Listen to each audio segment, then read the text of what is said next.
इस वक्त की बड़ी खबर आपको दे दें, योगी आदित्यनाथ कुछ देर में हलफ लेंगे। जी हाँ, उत्तर प्रदेश के वजीर आला की हैसियत से योगी आदित्यनाथ कुछ देर में हलफ लेंगे। योगी के साथ 52 वज़रा भी हलफ लेंगे। वजीरों की फहरिस्त में मोहसिन रजा का नाम शामिल नहीं है। कुछ ही देर में योगी आदित्यनाथ हलफ लेंगे और योगी के साथ 52 वज़रा भी हलफ लेंगे। वजीरों की फहरिस्त में मोहसिन रजा का नाम शामिल नहीं है। ये राज तस्वीरें आप देख सकते हैं। योगी आदित्यनाथ इस वक्त मंच पर मौजूद हैं और गवर्नर आनंदीबेन पटेल भी इस वक्त मौजूद हैं। आपको बता दें, वजीरों की फहरिस्त में मोहसिन रजा का नाम शामिल नहीं, उनकी जगह पर दानिश आज़ाद अंसारी होंगे वजीर। उत्तर प्रदेश बीजेपी अक़लियती सेल के जनरल सेक्रेटरी हैं दानिश आज़ाद, जो कि वजीरों की फहरिस्त में शामिल हैं। योगी आदित्यनाथ कुछ ही देर में हलफ उठाएंगे।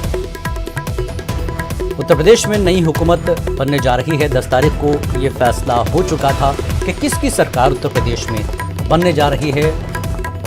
273 नंबर के साथ उत्तर प्रदेश की असेंबली में वज़ीर आला के तौर पर योगी आदित्यनाथ दोबारा होंगे और योगी आदित्यनाथ एक बार फिर रियासत के वज़ीर आला के तौर पर हल्फ लेंगे। योगी की हलफ बर्दारी तकरीब में पीएम मोदी, मरकजी वज़ीर दाखिला अमित शाह और वज़ीर दिफा राजनाथ सिंह समेत कद्दावर लीडर शरीक होंगे। इस वक्त हमारे नुमाइंदे तारिक कमर हमारे साथ फोन लाइन पर जुड़ चुके हैं। इस वक्त ताज़ा जानकारी के लिए रुख करेंगे तारिक कमर का। तारिक कमर, हमें विजुअल में नज़र आ रहा है पूरी तरह से स्टेज तैयार है, क्या कुछ आप देख रहे हैं? ताज़ा अपडेट बताएं। हाँ देखिए, बिल्कुल स्टेज तैयार है जैसा कि आपने बताया, और जोश और खरोश का अजीब आलम सुबह से ही हम देख रहे हैं।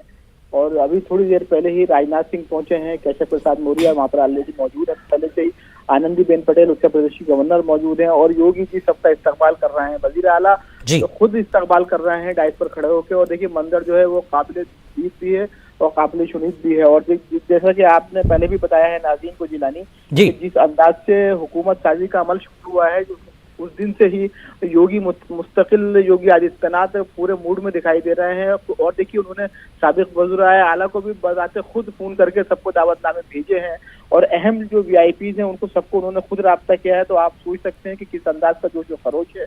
और उन्होंने खुद बार बार इस बात को कहा है कि हम इतिहास रच रहे हैं, एक तारीख जो है वो मुरतब की जा रही है। ऐसा 28 साल बाद तकरीबन हो रहा है कि जब वही वज़ीर आला एक बार फिर अपनी मसनद पर विराजमान नजर आएंगे, अपनी मसनद को संभालेंगे। और देखिए, सुबह से ही हमने देखा है कि लखनऊ के तमाम जो बड़े मंदिर हैं उनमें पूजा पाठ की जा रही है।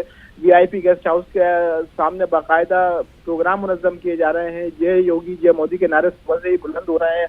और ऐसा महसूस होता है जिलानी जैसे कि सिर्फ उत्तर प्रदेश का नहीं बल्कि आने वाले लोकसभा इलेक्शन का भी पूरा इसमें इंतजाम है। क्योंकि देखिए, बार बार यही कहा जा रहा है कि आने वाले वक्त की तैयारी है।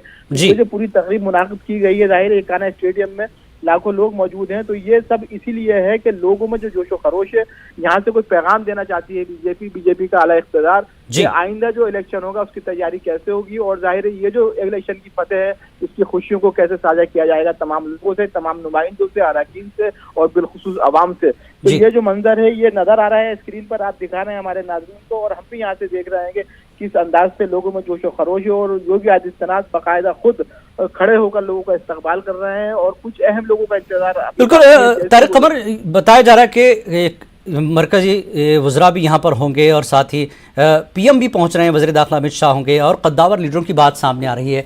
तो कौन कौन अभी वहाँ नजर आया है और कब तक ये प्रोग्राम शुरू होगा हलफ बर्दारी का? देखिए, हालांकि प्रोग्राम का जो ऑफिशियल टाइम था वो 4 बजे का था, लेकिन वीआईपी मूवमेंट की वजह से थोड़ी ताखीर जरूर हुई है। और देखिए, जहां तक अहम लोगों की बात है तो उसमें केशव प्रसाद मौर्य सीएम मौजूद हैं यहाँ पर, कुछ दीगर वज़ीर भी मौजूद हैं और राजनाथ सिंह थोड़ी देर पहले ही यहाँ पर पहुंचे हैं।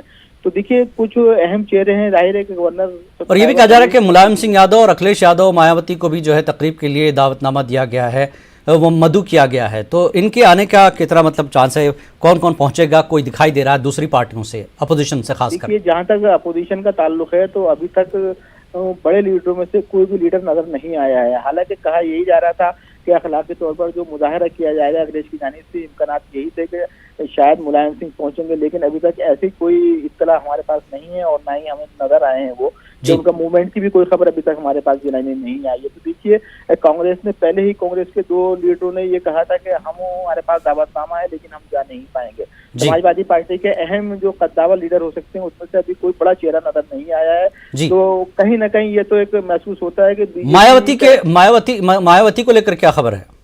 मायावती को भी बताते खुद फोन किया था वज़ीर आला योगी आदित्यनाथ ने, उन्होंने दावतनामा दिया था और देखिए क्या कुछ रद्द अमल था उसका तो इजहार नहीं किया गया। जी। काम अभी तक जो इम्कानात हैं वो तो यही है कि अभी तक नजर भी नहीं आई है और कोई किसी मूवमेंट की बाकायदा खबरें भी नहीं है। हालांकि केशव प्रसाद मौर्य बहुत खुश नजर आए हैं और कहा जा रहा है कि भले ही दिनेश शर्मा नजर न आए हों लेकिन केशव प्रसाद मौर्य डिप्टी सीएम के उम्मीदवार हैं जाहिर है, तो वो यहाँ पर नजर भी आ रहे हैं और योगी जी के करीब हैं और लोगों का इस्तकबाल वजीर आला के साथ नायब वजीर आला भी करते हैं। जी तारिक कमर, 52 वुज़रा की बात हो रही है, तो लेकिन क्या हमें वो चेहरे देखने को मिलेंगे? क्या कुछ पत्ते खुले हैं पूरी तरह से कि कौन कौन होगा? क्योंकि अभी मोहसिन रजा की बात आ रही थी कि वो फहरिस्त में नहीं है और दानिश अंसारी जो है, दानिश आज़ाद अंसारी, वो नजर आ रहे हैं फहरिस्त में। तो ये कितनी तब्दीलियां देखने को मिलेंगी वुज़रा की फहरिस्त में? देखिए एक अहम बात और बहुत अहम सवाल आपने जिलानी किया है और अहम सवाल ये का जवाब इस अंदाज से भी बनता है कि देखिए योगी आदित्यनाथ ने ये इशारा दिया था कि हम कुछ नए चेहरों को शामिल करेंगे, पार्टी में कुछ नए लोगों की जरूरत है। तो देखिए मोहसिन रजा का नाम शामिल ना होना और दानिश अंसारी का नाम शामिल किया जाना ये अपने आप में एक बड़ा इशारा है। और जिस अंदाज की हिकमत अमली बीजेपी ने वजह की है तो जाहिर है उसने ये पैगाम भी दे दिया है कि बीजेपी की कसीदा खानी कोई किस बुनियाद पर कर रहा है, किस अंदाज से कर रहा है, इसका भी असर उनके ऊपर नहीं हो रहा है। उनकी अपनी प्लानिंग है, अपनी हिकमत अमली है, उनके अपने तमाम जो तकाजे हैं उसको पूरा कर रहे हैं वो। हालांकि देखिए 2 दिन पहले तक ये माना जा रहा था कि मोहसिन रजा इसलिए जरूर शामिल रहेंगे कि उन्होंने हमेशा जब बयान दिया है बीजेपी के हक में दिया है, कभी कोई मतलब उन्होंने ऐसा बयान ही नहीं किया जो बीजेपी के खिलाफ जाता हो। वह सहाफियों ने कोई भी सवाल किया हो लेकिन उन्होंने किसी भी सवाल का जवाब में सबसे पहले कसीदा खानी की है योगी जी की और मोदी जी की, उसके बाद किसी सवाल का जवाब दिया है। तो सोचा समझा यही जा रहा था कि वो शामिल रहेंगे वजारत में, लेकिन उनका नाम शामिल न होना अपने आप में ये इशारा है कि बीजेपी पुराने लोगों में यकीन रखे न रखे लेकिन उसको नए चेहरों की जरूर तलाश है। और ये दानिश अंसारी जो है ये नया चेहरा है। जाहिर है कि बीजेपी अक़लियती सेल के जनरल सेक्रेटरी रहे हैं, जमीनी सतह पर काम करते रहे हैं। हालांकि नाम शफात हुसैन का भी सामने आ रहा था लेकिन शफात हुसैन का नाम भी अभी लिस्ट में नहीं दिख पा रहा है। तो अभी तक जो एक मुस्लिम चेहरा है नुमाइंदा तौर पर वो दानिश अंसारी का ही है जो कि बलिया के रहने वाले हैं। अब देखना यही है कि मोहर लगने के बाद क्या कुछ कलमदानों की तकसीम होती है, किस अंदाज से इसको क्या जिम्मेदारी जाती है। और जाहिर है कि ब्रजेश पाठक का नाम भी बड़ा अहम उभर कर सामने आ रहा है इसमें।